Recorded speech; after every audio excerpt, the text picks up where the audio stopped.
Hi, before we get into this video, I forgot to mention something in it, which is during this event and also the next little bit, I'll be streaming pretty much every day. So if you have any additional questions or if you have anything that you want clarified, make sure to ask it on the streams so I can respond to you straight away. I don't mind answering questions, it's pretty fun to do, and it's nice to have the community aspect of the channel up and running. We'll be streaming on Twitch and YouTube, so check it out there. Enjoy the video.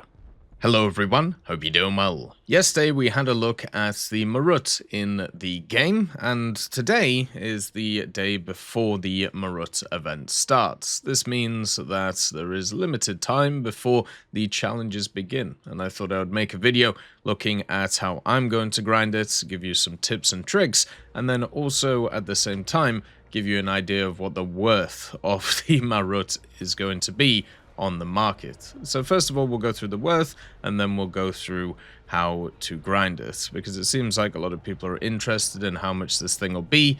Over the last few events, basically the last year, we've got pretty much everything nailed on the head when it comes to the worth. The one last time that obviously we were dealing with was the Meteor FR9, which has just crept over 10 Gaijin coins. It's now at 11 Gaijin coin 80, which is hilariously bad, but shouldn't be too surprising. The MARUT is in kind of a similar situation to the Meteor FR9, but it is in a slightly better one. Not a hugely better one, but definitely slightly better. First of all, it's in a tech tree which is a little bit more desired compared to the Israeli tech tree. Secondly, it has a few more bombs and a few more additional kind of playstyles that you can play on it, and also it's a lower BR, so it's a little bit more accessible for people to play with it as well. It also has better guns and also, once again, a unique vehicle compared to the Meteor FR9. So for me personally, when I look at something like the MARUT, I think it has a lot more to it in terms of actual worth instead of what the Meteor is, which was just a copy-paste vehicle with nothing really different from the Mark 8, which is in the standard tech tree. So with the MARUT, even though it's a similar BR, even though it's a non-premium vehicle, even though the event grind is pretty easy at only 35k every 2 days, I personally feel like it'll be worth a lot more in the long run until they start adding more and more Indian vehicles. So I honestly think this will start off probably at around 15 or 20, and then it'll increase probably to 25, 30, which I know doesn't sound like a massive improvement over the FR9, but it's literally 150%. Like the FR9 came in and it was like 8 Gaijin coin, and people were just trying to get rid of them, whereas the MARUT should be probably around like 15 to start with, and as I said, it will rise depending on whether Gaijin chuck in more and more of these Indian vehicles or not. India is one of those places that has a very large population. There's a lot of people in India that play War Thunder, not just standard War Thunder, but mainly War Thunder Mobile, since those guys usually play a lot more mobile games. But something like this is going to obviously be something that people want to go after. So it wouldn't be too surprising to see this be a little bit higher in terms of worth. We'll have to see if it's changed before the event comes out, but I don't think it is. Basically, it looks exactly the same right now, at least on the live server. Maybe they'll change it, maybe they won't, but if it comes in its standard setup, my guess would be it'll be around 15 Gaijin coin and then rise to about 25 eventually. So let's talk about how to grind it. Obviously, this event is very similar to the Meteor FR9 event, which we just had, 35k, and generally it's not going to be that tough of a grind. In air battles, which you have to grind this thing out in, you can kind of, you don't have to always just dogfight. You can hit ground targets if you want to use stuff like IL-10s, IL-2s, SB2Cs, and also other vehicles like the Mauler or the AD.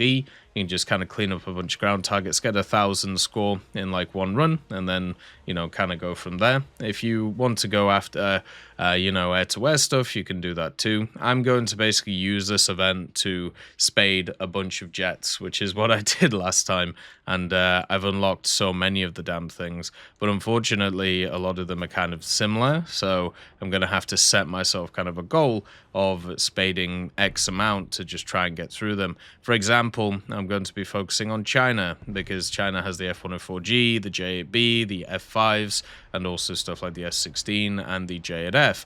These types of vehicles are ones which I've left for a long time, and there is a decal right now in the monthly decals, which is play 3 missions and get place 1 to 3 in air vehicles for China. So that's what I'm going to focus on.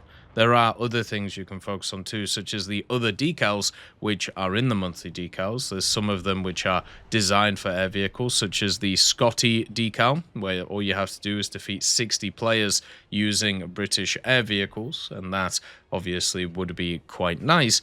And of course you have the dailies that you can focus on too. One of the problems with this event is if you actually have a look at the challenges that are available for the Battle Pass, the next ones are all ground ones. So you have Mainly Mastery, which is a ground challenge, you have Field Maintenance, which is a ground challenge, and then you have Coastal Defender, which is a coastal challenge.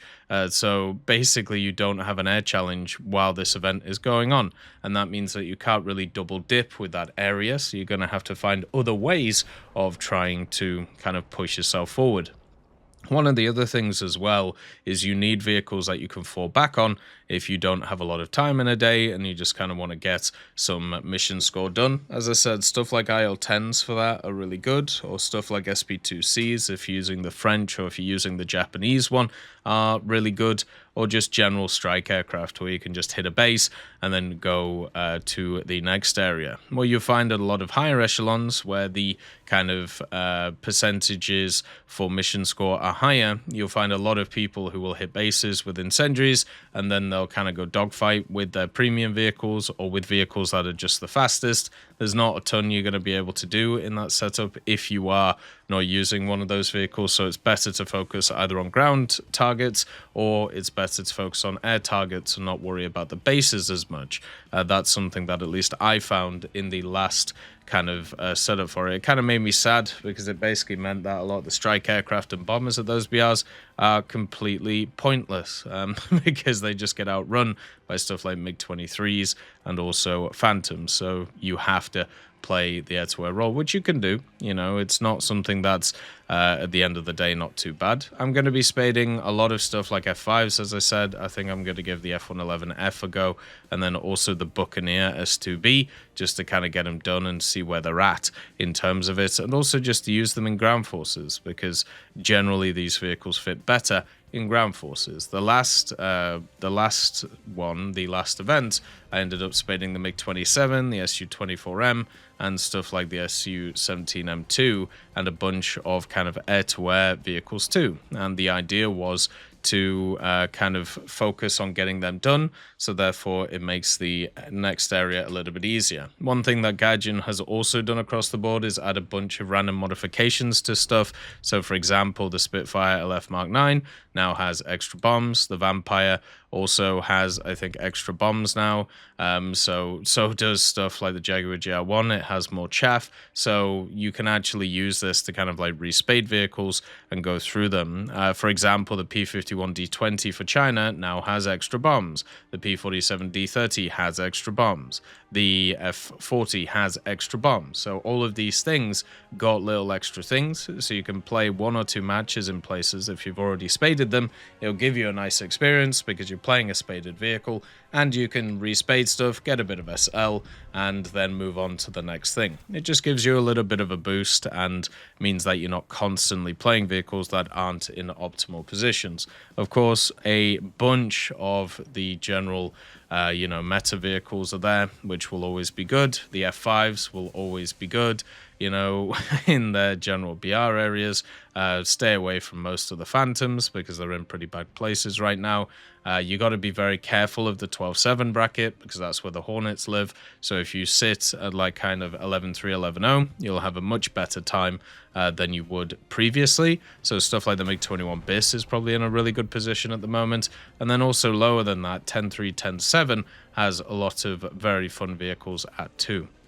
So those are probably the areas I'm going to target, and then also try and get a bunch of other vehicles done. And hopefully, like, you guys have a good time with it. I would also like to hear what you guys are going to use to grind out this event. For me, this event really won't be too hard, I don't think, unless the update season gets in the way. But generally, that isn't normally an issue. So Bisses and Vigans and all this stuff should be quite nice. I've kind of set myself up where in the last update or in the last event, I spaded a lot of the vehicles I wasn't really looking forward to. And now I get to kind of enjoy and chill and play stuff, which should be quite nice. As always, I hope you have a wonderful day, and I'll see you next time. I'd just like to thank GMG Smiley, CD Beans, Chieftain Mike, EMN3 Galaxy, Tulio Pontecorvo, Brendan Quinn, Carrion Crow, Gus Irenicus, Pyman, Wartinder, Teddy, Daniel Stanton, Martinez, B. Young, Ozzy Panzer, Alan Hacker, Liam Shear, Opium Prime, Lafouche, Sem, Aslan, Uncle Bean, and Derek R. for supporting the channel.